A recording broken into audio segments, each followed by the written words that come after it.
बिस्मिल्लाहिर्रहमानिर्रहीम। आप देख रहे हैं crime watch with Aamir Mirza. दोस्तों, आज आपसे लाहौर शहर के एक ऐसे करैक्टर के बारे में बात करूंगा जिसने ईवान अदल में टीपू ट्रकावाला पर मुबीन भट्ट टॉप 10 इश्तिहारी के साथ मिलकर हमला किया था। उस हमले के बाद या उससे पहले वो क्या कुछ करता रहा, वो कहाँ का रिहायशी था, पाकिस्तान किस तरह से आया, पाकिस्तान आने के बाद उसकी ज़िंदगी के क्या हालात रहे, और टीपू ट्रकावाला पर जो हमला किया था उसके बाद उसकी गिरफ्तारी जो है किस ड्रामाई अंदाज में हुई या किस बेवकूफ़ी की वजह से हुई, वो सारे मामलात आपके साथ मैं डिस्कस करूंगा, आपके साथ शेयर करूंगा। तो मैं बात कर रहा हूं टीपू ट्रकावाला पर जो ईवान अदल में हमला हुआ था। उसमें 5 अफराद कत्ल हुए थे। टीपू ट्रकावाला ख़ुद शदीद ज़ख्मी हुआ था। कई हफ्ते तक वो हस्पताल में ज़ेर इलाज रहा। तो वो उस पर जो हमला करने वाला मुबीन भट्ट का साथी था, वो उसके बारे में आपसे शेयर करना है। उसका नाम आमिर बोड़ा था। आमिर बोड़ा, जिसके बारे में मैं आपको बताऊं कि ये अपनी फैमिली के साथ बचपन में, इसकी पैदाइश जो है ना, वो मैं आपको बताऊं कि वो ओमान में हुई थी। इसका वालिद, इसकी वालदा और दीगर बहन भाई जो हैं वो ओमान में रहते थे। इसके वालिद को ओमान में हार्ट अटैक हुआ था और उस हार्ट अटैक की वजह से उसकी मौत वाक़या हो गई थी। जिसके बाद ये 2 भाई और 2 या 3 बहनें थीं, ये अपनी वालदा के साथ पाकिस्तान आ जाते हैं। पाकिस्तान आने के बाद कुछ अर्सा यहाँ पर रहते हैं। तो जो बताते हैं लोग, वो कहते हैं कि इसकी वालदा ने दूसरी शादी कर ली थी। जब दूसरी शादी कर ली तो उसकी तवज्जो बच्चों की तरफ से हट गई थी, और जिसकी वजह से ये बच्चे जो हैं सारे ये डी ट्रैक हो गए और गलत सोबत में पड़ गए और अपनी ज़िंदगियां इन्होंने ख़राब कर ली। कुछ ही अरसे में जब ये थोड़े से बड़े हुए, छोटी उम्र में ही आमिर बोड़ा और इसका एक भाई आतिफ बोड़ा के नाम से मशहूर थे, ये लोग ड्यूटी फ्री शॉप पर आ जाते हैं। ड्यूटी फ्री शॉप की एक शख्सियत उस्ताद इस्माइल, बड़ा मशहूर मारूफ वहाँ पे कबूतरबाज था, ये दोनों उसके पास आ जाते हैं। तो वो इनको अपने पास रख लेता है। वहीं पर ओढ़ना बिछोना इनका सारा ड्यूटी फ्री शॉप पर हुआ करता था। छोटे मोटे काम करते ये वहाँ पर, और कह लें कि मतलब कि छोटे मोटे जुर्म जो है ना, ये आमिर बोड़ा ख़ास कर लिया जाता था। इसका जो उठना बैठना था वो कुछ बुरी सोहबत के लड़कों के साथ था। इमामिया कॉलोनी में इसके रिश्तेदार रहा करते थे, वहाँ के लोगों के साथ इसका मिलना जुलना था। कहते हैं कि इसने जो पहला कत्ल किया था वो इमामिया कॉलोनी का एक कोई भट्ट नामी शख्स था। कहते हैं तीरा भट्ट शायद उसका नाम बताया गया है। उसके साथ मिलकर किसी से पैसे लेकर इसने लंडा बाज़ार में पहला कत्ल किया था, मुबैना तौर पर। और लेकिन आज तक उस कत्ल के बारे में नहीं पता चला कि वो कत्ल किसने किया था। उसके बारे में ना पुलिस को पता है और ना ही को जो मरने वाला था उसके लवाहिकीन को पता कि उसको कौन कत्ल करके गया है। उसके बाद इसने अपनी जुर्म की ज़िंदगी का आगाज़ किया, छोटे मोटे जुराइम करता रहता था। खालिद चिट्टा एक किरदार मैंने आपके साथ डिस्कस किया था लाहौर शहर का। वो मैं आपको बताऊं कि वो खालिद चिट्टा जो था वो समझ लें कि लाहौर शहर के जितने भी शूटर्स थे और क्राइम से ताल्लुक़ रखते थे, जिनका जुर्म के साथ कोई ताल्लुक़ था, उनका वो कमांडर हुआ करता था या उसकी छतरी तले ये सब पला करते थे। अब इसकी आमिर बोड़े की किसी ज़रिए से दोस्ती होती है खालिद चिट्टा के साथ। खालिद चिट्टा जो है ये उससे मिलने के लिए रावी रोड, कच्चा रावी रोड का रिहायशी था, उसके घर आता जाता रहता था। खालिद चिट्टे ने जब इसको आमिर बोड़े को देखा और इसके मामलात सारे भांपे उसने, तो उसने सोच लिया कि ये मेरे काम का लड़का है, ये मेरे कई काम कर सकता है। उसने इसी की मुलाकात मुबीन भट्ट, करीम मुबारक का रिहायशी है शफीकाबाद का, उसके साथ अपने घर इसकी मुलाकात करवाता है। इनकी दोस्ती हो जाती है, मिलना जुलना शुरू कर देते हैं और दोनों मिलकर कुछ छोटी मोटी वारदातें या लोगों से पैसे वैसे मांगते हैं। मुबीन भट्ट और खालिद चिट्टे ने इसको अपने कह लें शूटर के तौर पे रख लिया या अपने साथी मिला लिया, और इसको इतनी पजीराई दी कि ये उनके कहने पर कुछ भी करने को तैयार था। फिर एक टाइम आता है कि खालिद चिट्टा प्लान करता है टीपू ट्रकावाला पर हमले का, और उस प्लान में मुबीन भट्ट और आमिर बोड़ा को सिलेक्ट करता है, उनको टीपू ट्रकावाला पर हमले के लिए तैयार करता है।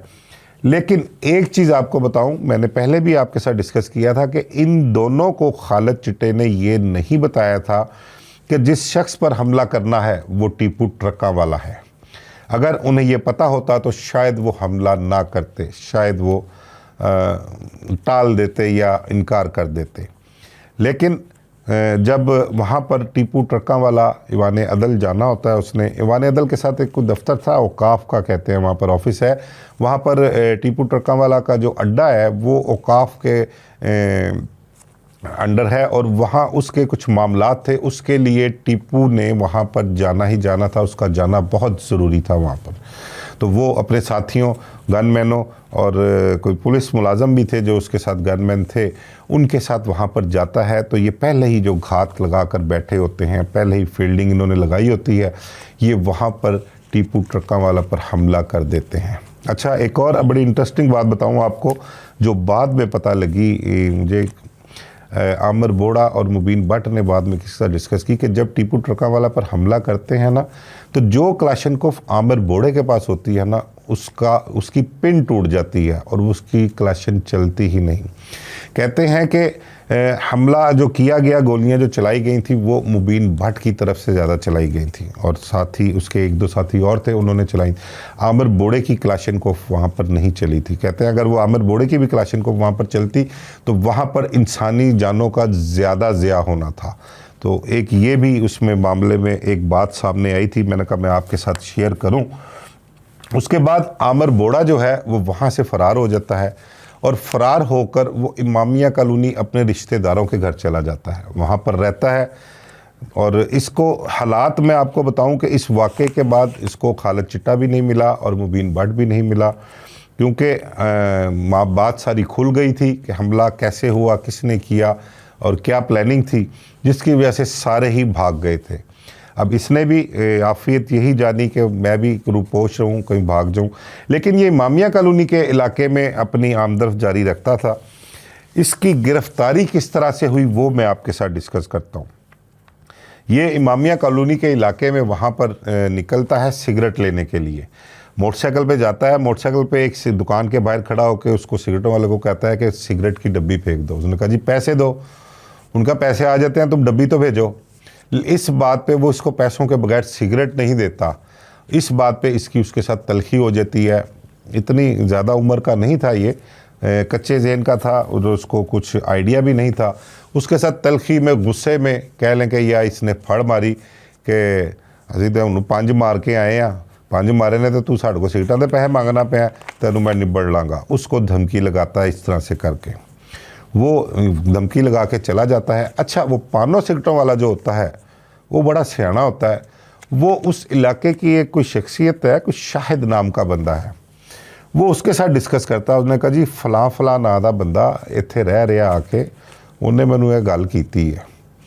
अब शाहिद जो है, जब उसके कानों में ये बात पड़ती है कि टीपू ट्रक्का वाला पर हमला किया गया और जिसने हमला किया वो यहाँ पर रह रहा है, तो वो शाहिद जट जो है उसके तल्लुकात अच्छे होते हैं कुछ इसी किस्म के लोगों से, और वो किसी ना किसी तरीके से पहले तो वो उसके बारे में ना तस्दीक करता है। अपने कुछ लड़के जो होते हैं उनकी वहाँ पर ड्यूटी लगाता है, वो उसकी एक्टिविटी चेक करते हैं, देखते हैं कौन है, कहाँ रह रहा है।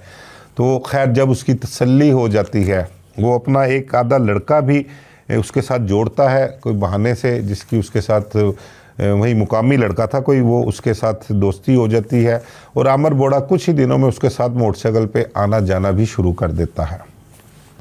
ये यहाँ से उसकी आमिर बोड़े की शनाख्त होती है कि टीपू ट्रक्का वाला के पर जो अटैक हुआ है उसमें आमिर बोड़ा भी है और कहाँ पर मौजूद है, कहाँ रूपोश है, ये असल चीज़ ये बाहर आती है।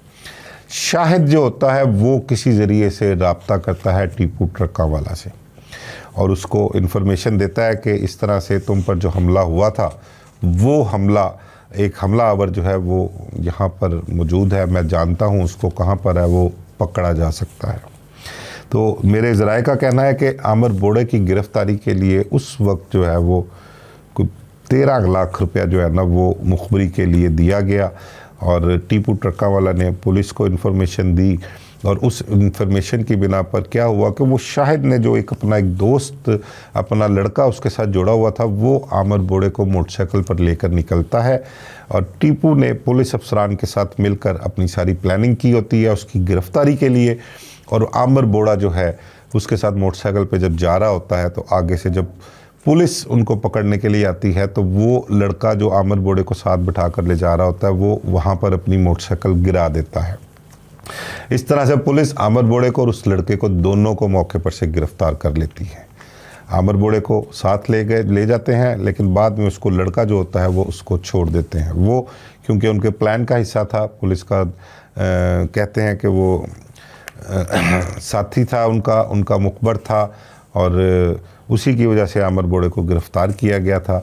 उसके बाद आमिर बोड़े को इस मुकदमे में चालान किया जाता है, चालान करके जेल भिजवाते हैं और उसको कहते हैं कि जो केस था उस केस में आमिर बोड़े को 5 बार सजाए मौत हुई थी और उसके बाद उसका केस तो चलता रहा, लेकिन मुझे बल्कि कल ही एक कोई दोस्त बता रहा था कि उसकी जो सजाए मौत थी वो टूट चुकी थी, उसमें वो बरी भी हुआ है, लेकिन क्योंकि दहशतगर्दी की दफ़ा उस FIR में लगी हुई थी और वो दहशतगर्दी की दफ़ा जो है अभी तक उसमें चल रही है, उसका केस चल रहा है, लेकिन वो उसकी अभी तक ज़मानत नहीं हुई। लेकिन उसी दोस्त ने बताया कि केस के जो हालात हैं, जो मामलात हैं, तो उसको लगता है कि थोड़े ही अरसे में इसकी ज़मानत हो जाएगी और ये जेल से रिहा होकर बाहर आ जाएगा। आमिर बोड़े का जो एक भाई मैंने आपको बताया था, इसका भाई एक और था आतिफ, उसको वो भी आतिफ बोड़े के नाम से मशहूर था। उसको वो भी ड्यूटी फ्री शॉप पे होता था, लेकिन अपने भाई के पकड़े जाने के बाद और इन किस्म के जुराइम में पड़ने के बाद वो भी बिल्कुल रुल के रह गया, नशा शुरू कर दिया और उसके आजकल इंतहाई बुरे हालात हैं। ये थी आमिर बोड़े की कहानी। ये जो अपना आज का दौर है, ये आमिर बोड़ा आज के दौर का आमिर बोड़ा था, लेकिन एक असल जो किरदार आमिर बोड़े का है ना, वो माजी का एक ऐसा किरदार है जिसका कत्ल सफदर टेंटा वाले ने करवाया था। वो भी एक बड़ा इंटरेस्टिंग किरदार रहा है। असल आमिर बोड़ा वो था और इन दोनों का जो नाम बोड़ा पड़ा हुआ है ना, कहते हैं कि इनका एक दांत जो है ना वो टूटा हुआ था, जिसकी वजह से इनका नाम बोड़ा पड़ गया, इनके नाम के साथ बोड़ा लगाना शुरू कर दिया। एक आमिर बोड़ा ये था और एक माजी में आमिर बोड़ा गुजरा है जिसकी सफदर टेंटा वाला के साथ मुखालफत थी और उस मुखालफत में सफदर टेंटा वाला ने उसको कत्ल करवाया। और ये मैं इंशाल्लाह किसी और दिन व्लॉग में उस आमिर बोड़े की भी जो कहानी है सारी वो भी आपके साथ शेयर करूँगा। मुझे इजाज़त दीजिए। अल्लाह हाफिज़।